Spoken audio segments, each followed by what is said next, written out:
할렐루야, 할렐루야. 9월 13일 금요 새벽 예배 주님의 전으로 나오신 모든 성도님들을 예수님 이름으로 환영하고 또 축복합니다. 정말 아무 자격 없는 저희들에게 조건 없는 사랑을 베풀어 주신 주님의 그 은혜에 항상 감사하는 마음으로 주님께서 기뻐 받아 주시는 삶을 살아가는 저희들 모두가 되기를 소망합니다. 우리 시간 살아가는 우리의 이 모든 순간이 주님의 은혜임을 이 찬양으로 함께 고백하며 나아갑시다.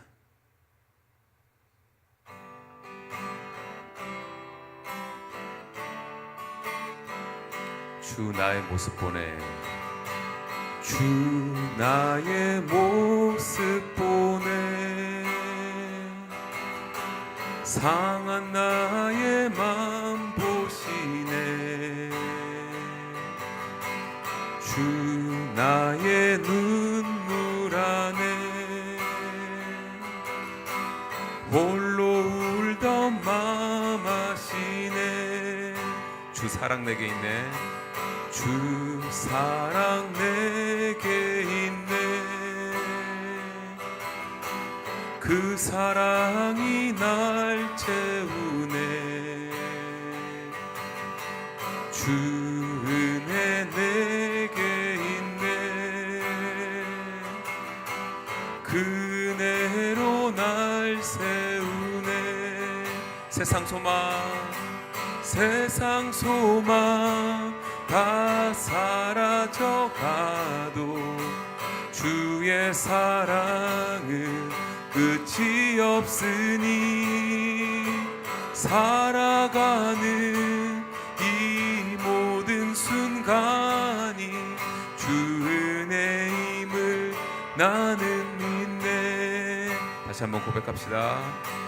주 나의 모습 보내, 상한 나의 맘 보시네. 주 나의 눈물 안에 홀로 울던 맘 아시네. 주님의 사랑 내게 있네. 주 사랑 내게 있네. 그 사랑이 날 채우네. 주 은혜 내게 있네. 그 은혜로 날 세우네. 세상 소망 다 사라져가도 주의 사랑은 끝이 없으니 살아가는 이 모든 순간이 주 은혜임을 나는 믿네. 우리가 살아가는 세상 소망 다 사라져가도 주의 사랑은 끝이 없으니 살아가는 이 모든 순간이 주 은혜임을 나는 믿네. 살아가는 우리의 모든 순간이, 살아가는 이 모든 순간이 주 은혜임을 나는 믿네.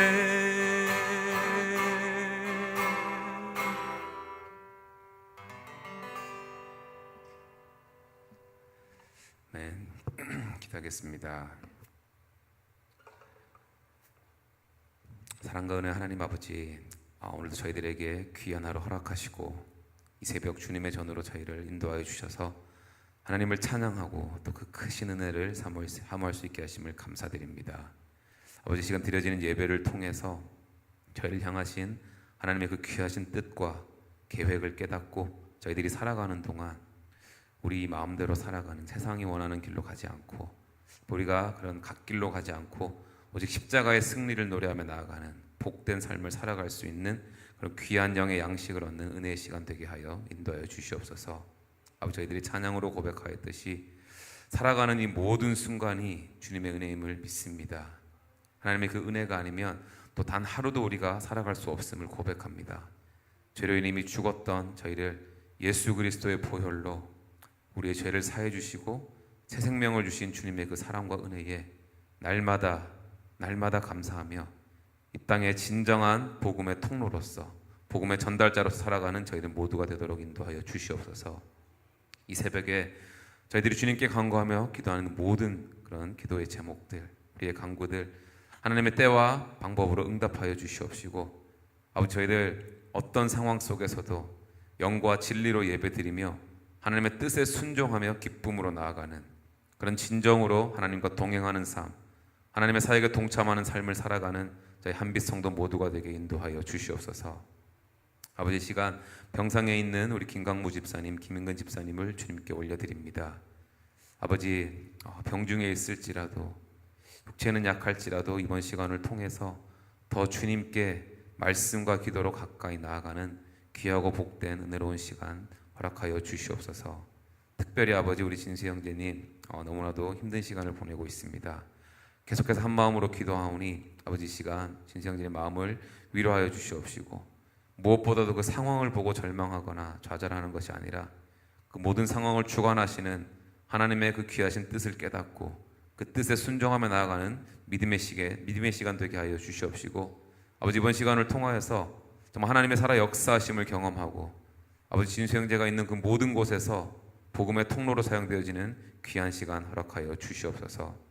아버지 9월에 이제 다음 주에 있을 수련의 말씀 사경에 하나님께 올려드리오니 주님 저희 한빛 성도들 한 사람도 빠지지 않고 참여하여서 그 말씀 가운데 모든 성도들의 그 마음 문이 열리게 하여 주옵시고, 듣는 귀가 복되게 하여 주옵시고, 하나님의 마음과 뜻을 알 수 있는 귀하고 복된 시간 되게 인도하여 주시옵소서.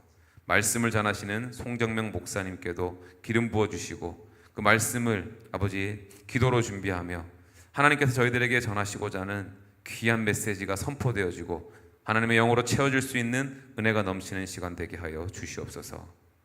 이 시간 말씀을 전하시는 구경모 목사님께 영육간의 강건함을 허락하여 주시옵시고, 성령님 함께 하셔서 이 시간 저희들에게 하나님께서 주시고자 하는 그 귀한 말씀이 온전히 선포되어지고 증거되어지기를 원합니다. 성령님 함께하여 주시옵소서. 감사드리며 찬양받기 합당하신 우리 주 예수 그리스도 이름으로 기도드리옵나이다. 아멘. 하나님의 말씀 보시겠습니다. 느헤미야 7장 61절에서 73절입니다. 함께 교독할 때에 주의 음성을 들을 수 있기를 바랍니다. 느헤미야 7장 61절에서 73절입니다. 델멜라와 델하르사와 그룹의 앗돈과 임멜로부터 올라온 자가 있으나 그들의 종족이나 계보가 이스라엘에 속하였는지는 증거할 수 없으니 그들은 들라야 자손과 도비야 자손과 느고다 자손이라 모두가 642명이요 제사장 중에는 호바야 자손과 학고스 자손과 바르실레 자손이니 바르실레는 길르앗 사람 바르실레의 딸 중의 하나로 아내를 삼고 바르실레의 이름으로 불린 자라. 이 사람들은 계명에서 자기 이름을 찾아도 찾지 못하였으므로 그들을 부정하게 여겨 제사장의 직분을 행하지 못하게 하고, 총독이 그들에게 명령하여 우림과 둠밈을 가진 제사장이 일어나기 전에는 지성물을 먹지 말라 하였느니라. 온 회중의 합계는 42,360명이요 그 외에 노비가 7,337명이요 그들에게 노래하는 남녀가 245명이었고 말이 736마리요 노새가 245마리요 낙타가 435마리요 나귀가 6,720마리였느니라. 어떤 족장들은 역사를 위하여 보조하였고 총독은 금 1,000 드라크마와 대접 50과 제사장의 의복 530벌을 보물 곳간에 드렸고, 또 어떤 족장들은 금 2만 드라크마와 은 2,200마네를 역사 곳간에 드렸고 그 나머지 백성은 금 2만 드라크마와 은 2,000마네와 제사장의 의복 67벌을 드렸느니라. 다 같이 이와 같이 제사장들과 레위 사람들과 문지기들과 노래하는 자들과 백성 몇 명과 느디님 사람들과 온 이스라엘 자손이 다 자기들의 성읍에 거주하였느니라. 아멘. 52일 만에 느헤미야가 성벽 재건을 완공한 후에 진정한 느헤미야의 성벽 재건의 목적이 어제 우리가 수많은 사람들을 열거했다시피 예배의 회복, 즉 하나님과의 관계에 있었다고 말씀을 드렸습니다. 성벽 재건의 진정한 목적은 이스라엘 온 백성들이 예루살렘 성읍에 살면서 하나님과의 예배와 제사를 통하여 하나님의 관계가 회복되어지므로 하나님의 백성답게 살아가는 것이 느헤미야의 진정한 성벽 재건의 목표와 방향이었습니다. 그래서 거기에 동참되어지는 사람들이 우리가 1절에 읽었던 바와 같이 문지기와 노래하는 자들과 레위 사람들, 또한 제사장들이 동원이 되고, 또한 거기에 못지않는 많은 백성들이 예루살렘 성읍으로 이주하게 되는 그러한 것들을 우리가 어제 묵상을 하였습니다. 그리고 오늘 여러분들이 읽었던 명단들은 이미 읽었던 바와 같이 돌아온 자들 중에 족보가 없는 자들도 예루살렘 성읍에 살게 되는 모습을 우리가 알 수가 있습니다. 다시 말하면 가문이 불투명한 자들도 예루살렘 성읍에서 살게 되고요. 그게 바로 61절과 62절에 나와 있습니다. 그러니까 바벨론 포로에서 돌아와 가지고 이 사람들이 족보가 없으니까요, 이스라엘 사람인지 아닌지가 불투명한 거예요. 그렇기 때문에 사실 지금 사회적인 어떤 잣대로 볼 때는 그런 사람들은 들어갈 수가 없게 되지만, 분명한 것은 하나님의 백성으로, 즉 이스라엘의 회중 안으로 들어오는 것을 받아들였다라는 것입니다. 명단에 들어와 있는 게 더 중요하죠. 그래서 61절과 62절에는 전혀 가문이 없는 사람들도 예루살렘 성읍에서 살게 되었다. 자, 그 다음에 63절 이하에 보면 65절까지 보게 되면 또 누가 들어오게 되냐면 제사장 중에 여러 사람들이 들어오게 되는데, 이미 어제 우리가 읽었던 본문에서도 나왔던 바와 같이 제사장들은 이미 이름이 들어가 있어요, 어제 본문에는. 그런데 오늘 언급되는 제사장은 아까 그 61절과 2절 말씀처럼 여기에도 64절에 보게 되면요, 이 사람들은 계보 중에서 자기 이름을 찾아도 찾지 못하였으므로 되어 있습니다. 그러니까 자기는 난 제사장입니다 라고 말을 하는데 이 출처가 불투명하니까 그들을 어떻게 했다고요? 부정하게 여겨 제사장의 직분을 행하지 못하게 하였다. 이게 말하자면은 포로로 잡혀갔다가 돌아오면서 어떻게 되어 있던 영문인지 족보나 가문이 전혀 없어요. 다시 말하면 이 제사장은 레위의 지파에 속한 사람들이잖아요. 그런데 이 사람이 레위 지파에 속했는지 안 했는지를 알 수가 없는 거예요. 그러다 보니까 이거는 또 분명히 한 거죠. 왜냐하면 제사장은 율법과 규례에 따라서 기름 부음 받은 자들에게만 그 성전 일을 감당하게 하기 때문에 분명한 선을 걷고 있는 겁니다. 자기 딴에는 내가 제사장이요 라고 말하지만, 이제 65절에 보니까 총독이 그들에게 명령하여 우림과 둠밈을 가진 제사장이 일어나기 전에는, 이게 무슨 말이냐면 판결의 영이라고 그러잖아요. 이 판결의 영이 그 가진 제사장이 일어나기 전에는, 일어난다는 말은 뭐냐면 다른 말로 판단하기 전까지는, 그러니까 이 사람이 제사장으로서 검증이 되고 정말 레위 지파에 속한 사람이냐가 확인이 되지 않을 때까지는 절대로 지성물을 먹게 하지 말라. 여기서 지성물이라는 것은 보통 제사장들이 그 번제나 어떤 제산을 쌓기 전에 제사장들에게 돌아가는 고기나 음식물들을 가리켜요. 혹은 제사를 다 끝난 다음에 제사장들에게 나누어 주는 음식물, 고기 뭐 그런 것들이에요. 제물들 같은 거죠. 그런 받쳐진 음식들을 보통 일컫긴 한데, 동물 같은 거, 가축 같은 거. 피를 내 가지고 고기를 이렇게 썰어진 것들, 그런 것들을 나누지 못하게 하라, 그런 얘기입니다. 이거는 그거를 먹고 또 그걸 소유한다라는 이야기는 정식으로 제사장이라는 거죠. 그래서 판결의 영이 서기 전까지, 검증이 되기 전까지는 지성물을 먹지 말라, 즉 제사장의 역할을 감당하지 못하게 했다라는 이야기입니다. 자, 이거를 볼 때 여기까지만 봐도 예루살렘 성읍에 들어오는 이스라엘 백성들이 족보가 있든 없든, 가문이 있든 없든, 가게가 불투명하든 분명하든 간에 하여간 명단에 들어온 그런 사람들을 보게 되면 다양한 계층 속에서 하나님의 예배와 관계를 위해서 동원이 되고 있지만, 그러나 온전히 믿음의 공동체가 세워지고 튼실하게 나아가기 위해서는 원칙과 기준은 또 분명하게 세우고 있다는 걸 우리가 볼 수가 있어요.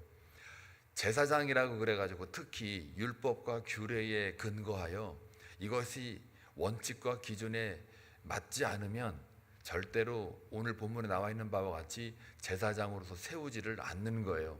오늘 이 시대로 만약에 이걸 적용을 하게 되면, 옛날에는, 아주 옛날에는 저도 들은 얘기예요. 전설 같은 얘기인데, 전설 그러면 아주 출중하고 훌륭한 건데, 이거는 오히려 훌륭하고 출중한 게 아니라 좀 궁색하고 또 빈하고 어이없고 또 해서는 안 되는 일들이 벌어졌던 이민 역사 속에 뭐가 있냐면, 보통 이민 가서 나성에 가면은 목회자들이 많더라.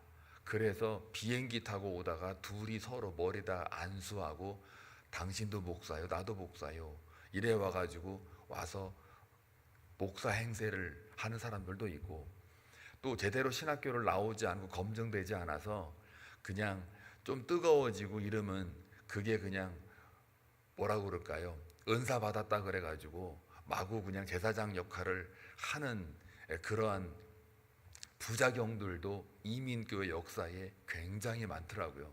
이민교회 역사를 보게 되면 이게 너도 나도 그냥 한참 목사가, 성직자가 유행할 때는 그냥 무분별하게 사람들이 말하자면 출연이 됐단 말이에요.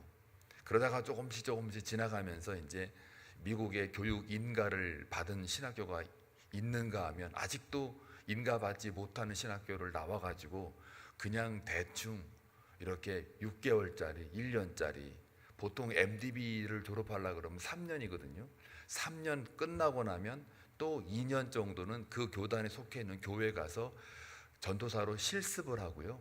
그 인턴 과정 같은 거죠. 실습을 하고 그 다음에 목사 고시를 봐요. 그것도 2년이 실습이 끝나게 되면은 목사 고시 1년 동안 준비해서 패스를 한 다음에요. 그 다음에 그 교단에 속해 있는 노회에 들어가서 거기서 또 안수를 받게 돼요. 그 안수 절차도 그 해당되는 교회가 안수를 줘야만 또 그게 목사가 되는 거예요. 그러면 토탈 최소한 제대로 된 목사가 한 명이 배출되려면 최소 미니멈 7년이 걸려요. 그 절차를 다 밟으면. 그런데 오늘날 제가 이제 신학교에 있다 보니까 이게 그냥 얼렁뚱땅 MDB만 나오고 어느 날 갑자기 제자 중에 몇 명은 또 저 교수님 저 이번에 목사 안수 받았어요 그러는 거예요. 그러면 제가 이제 놀래죠. 아니 어떻게 받았냐, 어느 교단이냐, 그러면 전혀 신학교 산하에는 교단이 아니고 어디 이상한 어디 새로 신흥 교단이 하나 생겼는지 이 남가주에 생겼나 봐요. 그래가지고 거기서 가가지고 안수를 받았다라는 거예요. 그러고서 이제 목사의 칭호를 받아가면서 사역을 하고 있는 거예요. 참 그거 볼 때마다 이렇게 아무리 그 사회적으로 미디어가 발달해가지고 속성으로 뭐 이렇게 빨리빨리 한다고는 하지만, 그러나 이렇게 검증되지 않는 교단에서, 검증되지 않는 노회 안에서, 검증되지 않는 신학교에서, 검증되지 않는 선교 단체 들어가가지고 선교사다, 목사다, 말하자면 내가 성직자다, 아니면 제사장이다, 이렇게 행세를 하는 걸 볼 적에 오늘 이 말씀을 딱 읽으면서 참 믿음의 공동체, 교회가 바르게 세워지고 이스라엘의 공동체가 신앙 공동체로서 이렇게 바르게 세워질 적에 이 느헤미야가 정확하게 이거를 지킬 건 다 지키는구나. 원칙과 기준은 절대로 양보하지 않는구나. 맞습니다. 교회를 세워갈 때도 마찬가지예요. 분명한 규례가 있고 율법이 있으면요, 그 생명과 연관된 것들이 다 원칙과 기준이거든요. 생명에 연관된 것들은 그것은 양보해서는 안 되는 거예요. 그것을 지키는 거죠. 그러니까 여기 오늘 보니까 그 계보에 없는 사람들, 이름을 찾지 못했던 사람들은 검증이 될 때까지는 제사장 역할을 하지 못하게 했어요. 64절에 그들을 어떻게 해요? 부정하게 여기는 거예요. 일단은 그들이 뭐 도덕적으로 부정하다가 아닙니다. 제사장으로서의 적절하지 못하다라는 얘기예요. 검증이 되지 않고 레위 지파에 속한 사람들이 아니면, 그것은 왜냐하면 레위 지파를 하나님이 특별히 세웠다는 얘기는 구별된 거거든요. 하나님이 제정하시고 하나님이 구별된 그 자가 아니면 일단은 보류하는 겁니다. 그리고 제사장의 직분을 행하지 못하게 했다예요. 그러니까 제사장 일어나기 전에는, 그러니까 우림과 둠밈을 가지고 판결의 영이 나타날 때까지는, 판단하기 전까지는 지성물을 먹지 못하게 했어요. 이거야말로 오늘 이 시대에 우리에게 참 적응하기가 아주 적절한 표현이죠. 그래서 이 교회가 바르게 세워지려면 기본 원칙, 넘지 말아야 할 것은 넘지 않아야 되고요. 넘어갈 것들이 있다면 그건 주변적이고 지역적인 그런 융통적인 그런 부분들은 있는 거예요. 그러니까 다양한 계층 속에서도 분명히 지키는 것은 예배에 맡은 제사장에서만큼은 정확하게 원칙과 기준을 이렇게 적절하게 사용하고 있고 지키고 있는 것을 우리가 보게 됩니다. 그리고 그 다음에 이제 66절에 보게 되면은 온 회중의 합계는 42,362명이요 그 외에 노비가 7,337명이요 그들에게 노래하는 남녀가 245명이 있었고 라고 하면서 이제 그 다음에 쭉 나오는데, 말이 얼마다, 노새가 얼마다, 낙타가 얼마다, 나귀가 얼마다, 이렇게 쭉 이야기를 이제 합니다. 이런 것들은 뭐냐면 성전을 재건하고 성전 안에 예배하는 자들이 이제 모여들고 또 그들이 하나님과의 관계에 들어감에 있어서 자기들의 몸과 마음만 이게 앞선 게 아니라 같이 따라붙는 게 노비도 드리고 또 가축도 드리고, 다시 말하면 물질도 하나님 앞에 헌신된 것으로서 이렇게 다 모여들고 있는 거예요. 그러니까 좀 더 지나가 보면요, 70절부터 이제 73절까지 이어지는 얘기를 들어보게 되면 어떤 족장들이 나오고요, 그 다음에 71절을 보게 되면 71절 어떤 족장에다가, 그 다음에 70절 다시 볼게요. 70절 보면은 족장이 나오고 그 다음에 거기 나오네요. 어떤 족장들은 역사를 위하여 보존하였고 그 다음에 총독이 나오죠. 총독이 나오고 금 1000드라크마를 드렸다 그래요. 그 다음에 71절 보면은 72절 그 나머지 백성이라고도 나와 있죠. 그러니까 어떤 족장들, 총독, 그 당시에 이제 최고 권위자겠죠. 여기서 총독은 그 느헤미야가 아닙니다. 그 당시에 1차 포로기한이니까 수르바벨을 가리킬 거예요. 그 다음에 72절 그 나머지 백성이니까 족장이나 총독은 그 당시 사회 지배층이죠. 사회 지배층, 그러니까 가진 자들이죠. 지위나 신분이나 물질이나 이렇게 넉넉한 사람들, 이런 사람들이 역사 곳간, 그 다음에 그 7절에 보게 되면 보물 곳간, 이렇게 보물 곳간이란 말이 있고 역사 곳간이 있어요. 이거는 뭐냐면 예배를 드리기 위해 필요한 성물이나 어떤 재물들, 제사장에게 돌아가는 재물들이 거기에 쌓여서 보관되어 있는 것을 말해요. 그러니까 역사 곳간과 보물 곳간에 그것을 그 곳간에다가 자기들이 가지고 있는 물질을, 금, 현금 같은 거를 드렸단 말이죠. 그리고 그 나머지 백성들도 물질적으로 헌신했다는 거예요. 그런데 여기 중요한 건 뭐냐면 70절부터 72절까지 쭉 얘기가 나오는 이야기가 자원하여 물질을 헌신하고 있는 거예요. 그러니까 이제 1절부터 7장 1절부터 72절까지 종합을 해보면요, 그 종합된 말이 73절이에요. 이와 같이 제사장들과 레위 사람들과 문지기들과 노래하는 자들과 백성 몇 명과 느디님 사람 온 이스라엘 자손이, 여기서 온 이스라엘 자손이에요. 온 이스라엘 자손이 다 모두가 다 자기들의 성읍에 거주하였느니라. 그러니까요, 7장에서 말하고 싶은 건 뭐냐면 성벽 재건의 진정한 완성은 온 이스라엘 자손이 사회 지배층을 비롯하여 나머지 모든 백성들, 특히 여기 또 느디님 사람들, 어제 본문에서 우리가 이해했던 바와 같이 솔로몬의 자손들, 이 사람들은 누구라 그랬어요?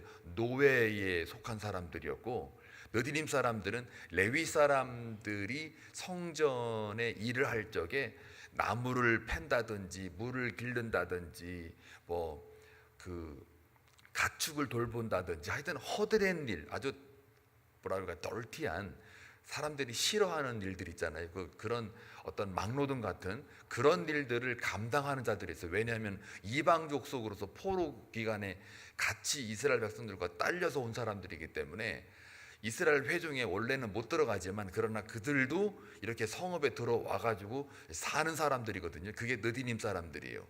그리고 솔로몬의 후예들이에요.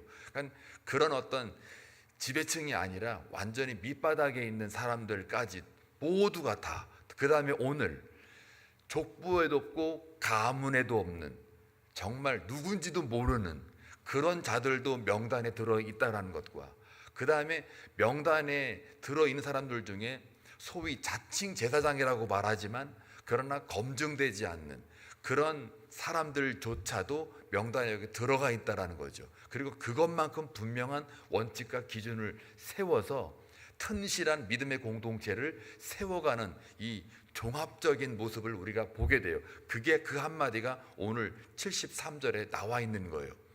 그러니까 성벽의 진정한 재건과 완성은 온 계층들, 즉 온 이스라엘 자손이 다 자기들의 성읍에 거주하여 하나님 앞에 온전히 예배를 드리고 온전히 하나님과의 관계 속에 들어갈 적에 진정한 성벽 재건이 완성이 된다라는 것을 오늘 말씀하고 있는 겁니다. 따라서 공동체를 튼실하게 세워가기 위해서요, 두 가지 조건을 오늘 본문에서 말해주고 있어요. 첫째는 원칙과 기준의 분명함, 두 번째 자발적인 헌신이에요. 그래서 물질도 다 동원하고 있지 않습니까? 가진 자만 물질로 동원하는 게 아니에요. 모든 백성들이, 그 나머지 백성들, 그러니까 72절에도 그 나머지 백성은 금 2만 드라크와 은 2200만회를 역사 곳간에 드렸다. 가진 자만 드린 게 아니라 온 백성들이 다 물질의 자발적인 헌신으로 드렸다. 그러니까요, 마음이 가는 곳에 물질도 가잖아요. 하늘에 보화를 쌓는 것도 다 똑같은 거예요. 네 마음, 물질이고 네 마음도 있다. 이 말이 결국은 온전한 예배, 믿음의 공동체의 튼실함을 분명하게 세워가기 위해서는 우리의 몸과 마음 플러스 물질까지 모두가 다 자발적으로 그 성읍에 꽉 충만하게 채워져 있었다. 그러니까 이게 어디 교회 모습이에요? 초대교회 모습이죠. 서로 떡과 모든 물건들을 통용하고 떼고 나누고, 거기에 네 거 내 거 없고, 그러면서 하나님께 나아가는 것만 집중해서 온전한 예배자로 서 있는 모습을 우리가 볼 수 있는 거죠. 그래서 오늘 제목도 온전한 예배를 위한 아낌없는 헌신이잖아요. 여기에 헌신이라는 것은 사람도 들어가고요, 그가 갖고 있는 지위, 신분, 그 다음에 원칙과 기준을 세운 정확한 분명함, 또한 모든 백성들이 물질을 동원하여, 여기 가축도 쭉 나온 이 이야기는 예외가 없는 거예요. 온전한 예배를 위해서는 총동원해서 온 마음과 온 정성으로 온 물질로 온 믿음을 가지고 하나님 앞에 나아가는 것, 이게 바로 진정한 예루살렘 성전의 완공이라고 오늘 하나님이 우리에게 말씀하고 있습니다. 그래서 믿음의 공동체의 회복은요, 바로 예배를 맡은 자들, 행정가들, 또 레위 사람들, 느디님 사람들, 또 솔로몬의 후예들, 오늘 여기 언급된 족보도 없는, 가문, 가계도 없는 사람들, 자칭 제사장이지만 검증이 되지 않은 사람들조차도, 또 거기에 포함해서 총독이든 또 그 족장들이든 나머지 온 백성이든 간에 모두가 다 같은 마음, 한 마음으로 하나님께 나아갈 때 온전한 믿음의 공동체가 세워진다라는 것을 우리가 깨달을 수 있습니다. 우리 한빛장로교회가 이러한 모습으로 하나님 앞에 나아간다면 이 자리에 주의 영광이 가득하지 않겠습니까? 더 나아가 여러분의 삶이 하나님의 성전이고 예배의 처소입니다. 그러면 그와 같은 마음으로 삶을 산다면 물질을 초월하고 환경을 초월하고 상황을 초월하고 관계를 초월하고 오직 하나님께만 바라보는 내 영혼아 여호와만 바라라 라는 그 말과 오늘 전체 아우르는 7장의 이야기와 같은 맥락입니다. 그런 삶을 오늘 살아내시면 여러분은 온전한 예배자로 서 있는 오늘 하루의 삶이 되는 줄로 믿습니다. 그 예배자로 서 있을 때에 여러분의 기도는 하나님의 뜻과 목적에 일치합니다. 그러면 응답받는 기쁨으로 채워지는 줄로 믿습니다. 기도합니다.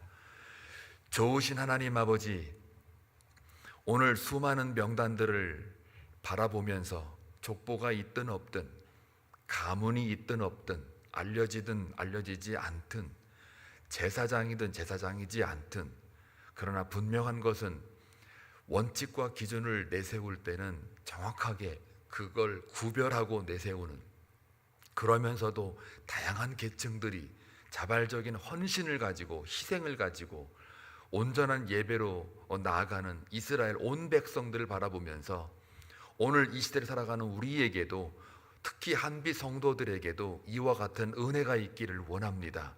이와 같은 희생과 헌신이 있기를 원합니다. 이와 같은 하나님 앞에 온전히 드림의 순수함과 또 하나님 앞에 홀로 서 있는 독대가 있기를 원합니다. 그리하여 이 한빛 재단에 주의 영광만 가득하며 오늘 하루 살아가는 하루의 삶 속에서도 저들이 하나님의 성전이오니 이와 같은 성전의 삶을 살아갈 수 있도록 은혜 베풀어 주옵소서. 오늘도 기도하는 제목 분명히 있을 겁니다. 그 제목 위에 기름 부으셔서 응답되어지는 놀라운 하나님을 경험하는 오늘 하루가 되게 하옵소서. 예수님의 이름으로 기도하옵나이다. 아멘.